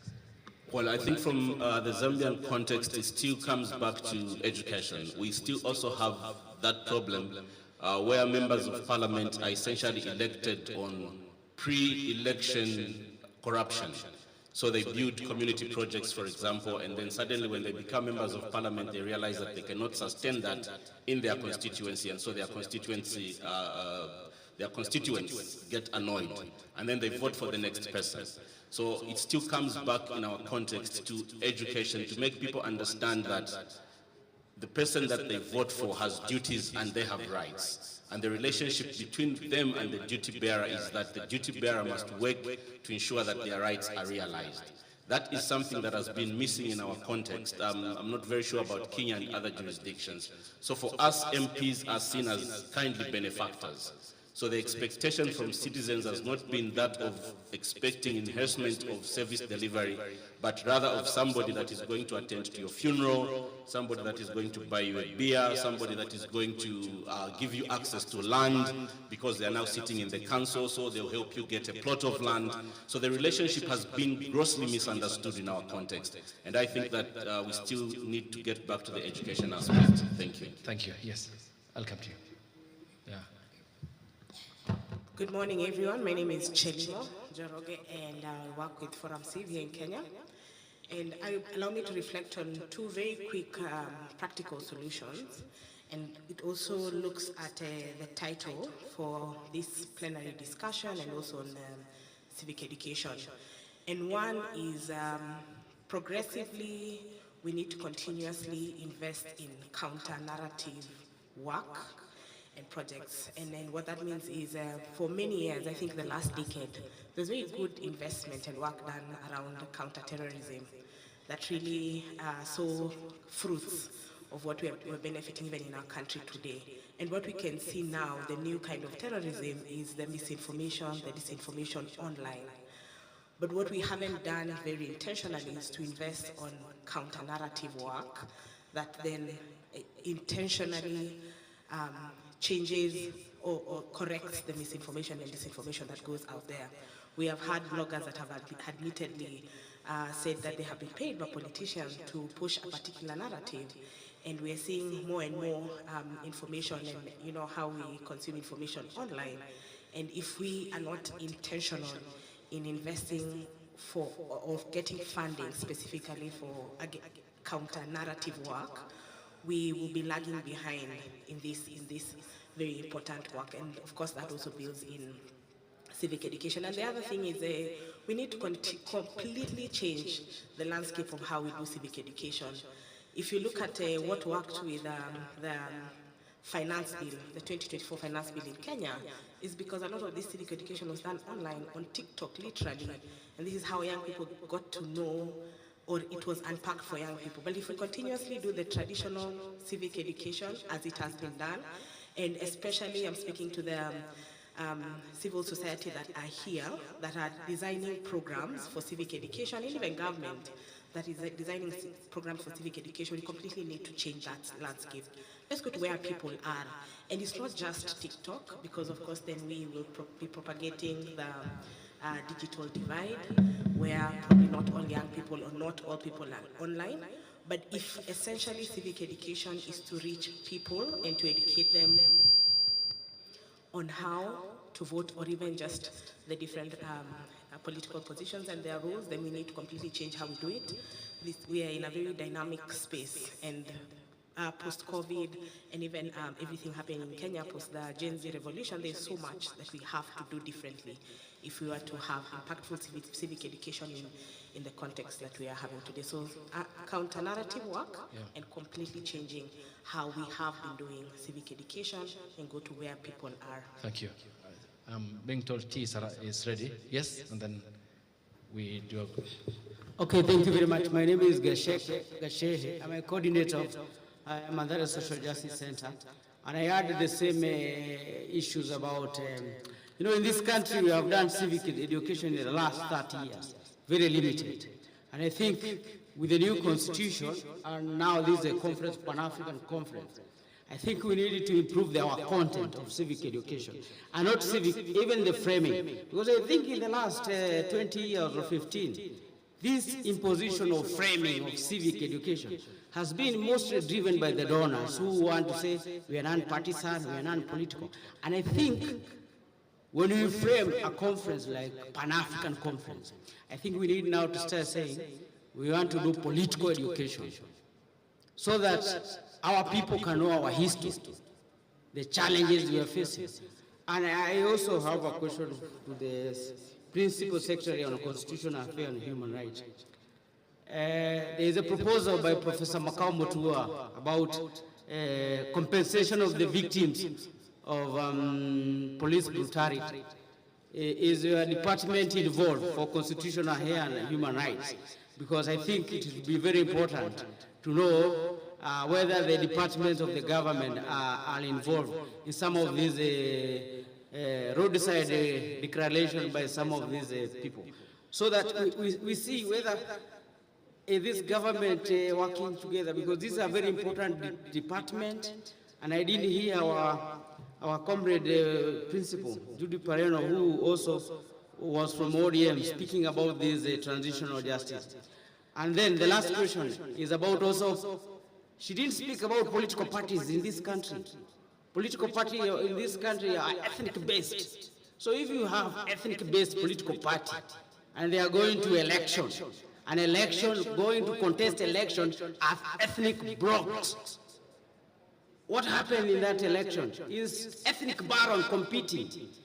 And even if you have an electoral commission that has no resources, its capacity is weak, how does it account votes for ethnic barons? Because I don't know any political party in this country which has any ideological clarity. I would prefer to hear in future party advocating social justice, human rights, pastoralism, political party. That has not been addressed, and that is a question for human rights and security. Thank you. Yes, Madam Pierce, you'll have the final word. You'll address those questions? Yes, please.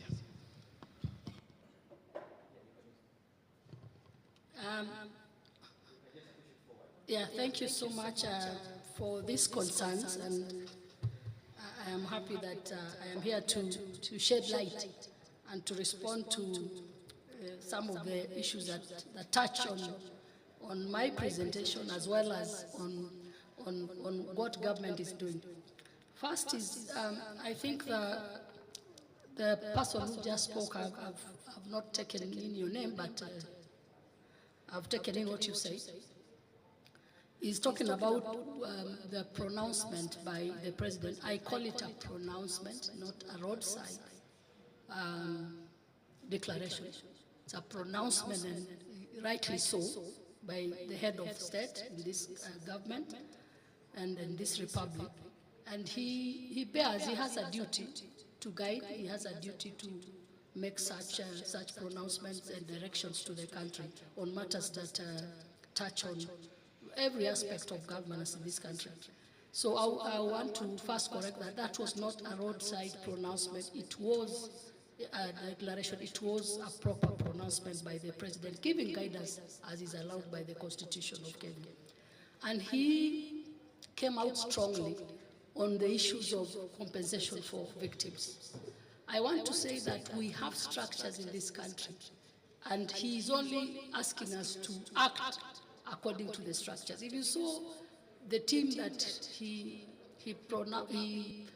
formed and led by Professor Makau Mutua, he said it is Professor Makau Mutua, the team, alongside the Office of the Attorney General. So we are involved. I am a PS, State Department of Justice, Human Rights and Constitutional Affairs, under the Office of the Attorney General. So whatever the outcome of the framework that will come out is in accordance to the setup, because the Office of the Attorney General is mentioned in his pronouncement. Secondly, under this State Department of Justice, we have the Victim Protection Board. One of the institutions that has been placed under my department is what is called the Victims Protection Board. And there is a Victim Protection Fund regulation that actually we are working on regulations to operationalize the Victim Protection Board and the fund. And I'm sure along the way now we'll harmonize the work of what the president has asked us to do to be in line with the provisions of the law. So there is a law to guide us on what to do, and all we need to do is to improve and make sure that it works. That is one. Secondly, on the gentleman, it's true I didn't speak about political parties today. I was speaking specifically about human rights and elections. But having been a person who has been in a political party at the helm of running elections and doing elections for the party and doing primaries, I would not call it ethnic-based. I am here as evidence of how diversity can work even in these political parties. I'm a Maasai from Kajiado, from the marginalized, they call, some of us have been over time labeled as the marginalized in terms of development, it's true.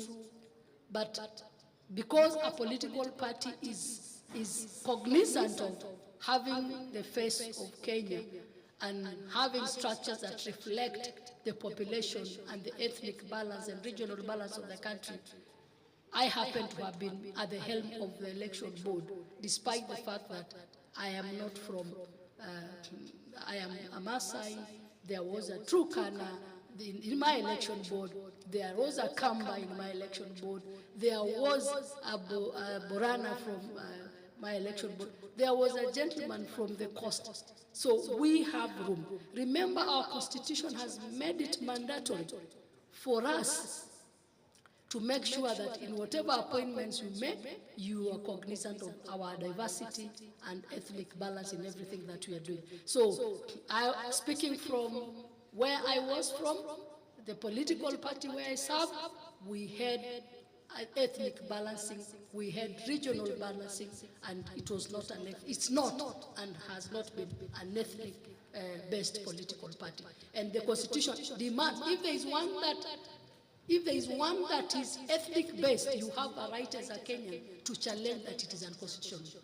Remember, we're even being told that for you to qualify as a political party, you must have representation in 24 counties of the republic before you can fully be registered. So in fact, the law in itself checks that our political parties are not political based. Any that is not that is political, that is ethical based, you have a right as a Kenyan to challenge that it is unconstitutional. Thank you. 1 minute each, because our TM told us. Okay. The PM. The PS. The PS stepped out when I first spoke.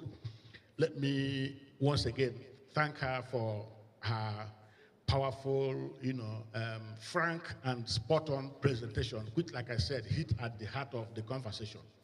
But let me conclude by saying that the health of African democracy will be measured not by the frequency of elections, but by how free, how inclusive, and how credible those elections are, how much they reflect the popular will. And finally, to also say that politicians will not give the citizens freedom. The citizens must demand freedom. They must hold government to account through petitions and peaceful protests. Let me again thank Haki Africa for this very important opportunity. Thank you.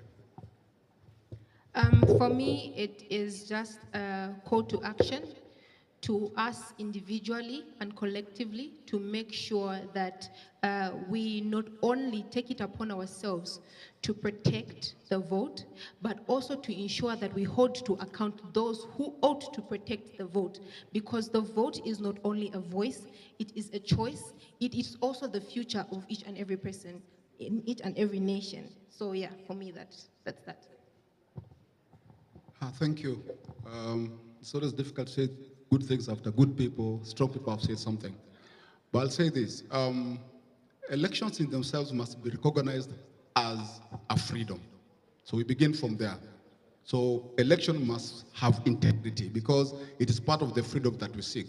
Number two, we must not delegitimize people's choices and the sanctity of their decisions. And this happens in most African countries.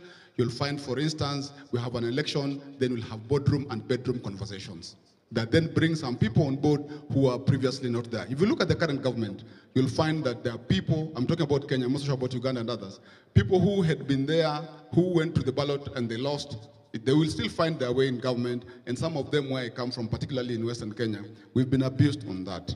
And so, my last thing is to say this, that elections that do not translate into an increased democratic space, into services, human rights, and freedoms is not an election. God bless you. A round of applause for them. Thank you so much. Thank you so much. Much appreciated. So there is going to be a group photo outside for the speakers, plus the staff with Madam PS. We take tea. I know it's a bit late. Then